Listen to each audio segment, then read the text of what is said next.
کسی نے کہا ہے میرے والد صاحب کا انتقال ہو گیا ہے، کیا ہم ان کے نام کی قربانی کر سکتے ہیں؟ اس پر کیا طریقہ کار ہوگا؟ جی بالکل کر سکتے ہیں۔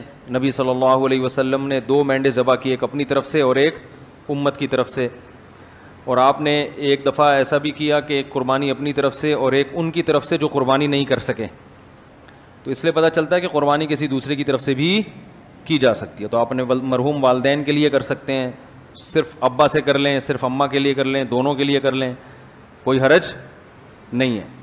ہاں اب دونوں کے لیے کریں گے تو کیا ثواب تقسیم ہو کے ملے گا دونوں کو؟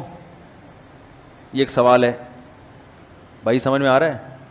بھائی ایک بکرا، ایک دمبا یا گائے کا ایک حصہ آپ کے مرحوم والدین دونوں کے لیے کر لیا آپ نے، تو کیا آدھا آدھا دونوں کے لیے ہوگا یا دونوں کو پورا پورا ثواب ملے گا؟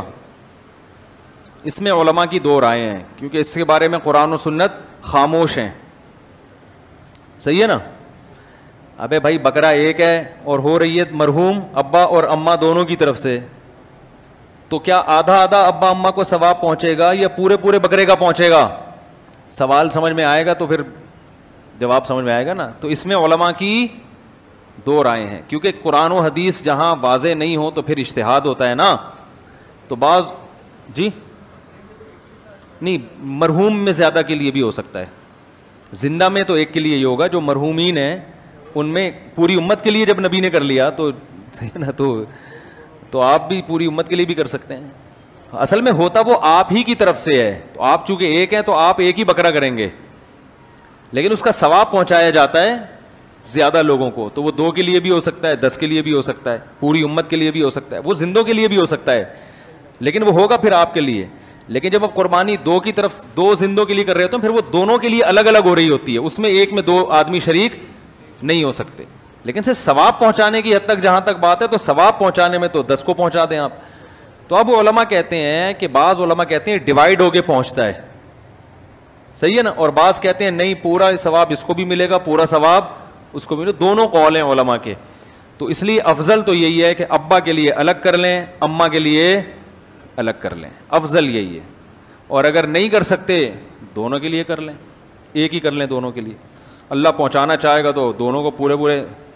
مسعود صاحب لائیو سوال لیں گے۔ صاحب نے پوچھا ہے کہ قربانی کے جانور کو ذبح کرنے کے بعد اکثر قصائی کھڑی چھری مارتے ہیں جس سے جانور حرام ہو جاتا ہے، یا کبھی کبھی دل پر بھی چھری مار دیتے ہیں۔ یہ جو ہے نا، جو قصائی لوگ کھڑی چھری مارتے ہیں جانور کے، اس سے جانور حرام نہیں ہوتا، اس کا گوشت حسب سابق حلال ہی رہتا ہے، لیکن یہ عمل خلاف سنت ہے۔ کسی بھی فقہ کی کتاب میں اس کا کوئی تذکرہ نہیں ملتا کہ 4 رگیں کٹنے کے بعد بھی کچھ کیا جائے گا۔ جب جانور کی 4 رگیں کٹ گئیں تو جانور کو اب تڑپنے دیں۔ وجہ اس کی یہ ہے کہ اس کے تڑپنے سے اس کا جو خون ہے وہ جسم سے باہر نکلتا ہے اور گوشت صاف ہو جاتا ہے۔ ذبح کرنے میں ایک حکمت شریعت کی یہ بھی ہے کہ اس کا جو ناپاک اور گندا خون ہے وہ جسم سے نکل جائے۔ تو اگر وہ آپ اس کو جلدی کاٹ دیں گے، یعنی اس کے کھڑی چھری ماریں گے، اور قصائیوں کا مقصد یہ ہوتا ہے تاکہ یہ جلدی ٹھنڈا ہو جائے، تو اس کا نقصان یہ ہوتا ہے کہ بہت سارا خون گوشت کے اندر سرایت کر جاتا ہے۔ اس میں گوشت خون میں بیماریاں بھی ہو سکتی ہیں، اور کیا نام ہے، اس میں گوشت کی لذت میں بھی کمی پیدا ہوتی ہے، اور سب سے بڑھ کر یہ کہ شریعت نے یہ طریقہ ذبح کا بتایا نہیں ہے۔ تو اس لیے قصائیوں کو اس عمل سے روکنا چاہیے، ان کو مسئلہ سمجھانا چاہیے کہ اپنی جلد بازی کے چکر میں ایسا کام نہ کریں جو سنت کے خلاف ہو۔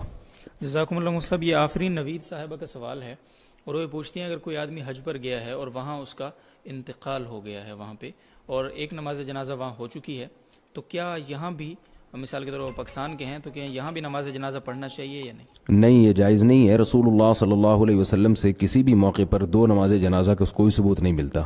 صحابہ کرام، تابعین، اسلاف کے دور میں ہمیشہ میت کی ایک ہی نماز جنازہ پڑھی گئی ہے، تو اس لیے یہ یعنی اضافہ ہے ایک شریعت پر۔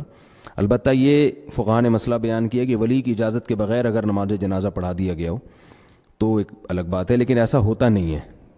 ظاہر ہے حرم کی نماز کو کون ولی کہے گا کہ وہاں نماز نہ پڑھائی جائے، تو سب کی اجازت سے ہی ہوتی ہے، اس لیے دوبارہ اس کی نماز جنازہ نہیں پڑھائی جائے گی بلکہ اس کو دفن کر دیا جائے گا۔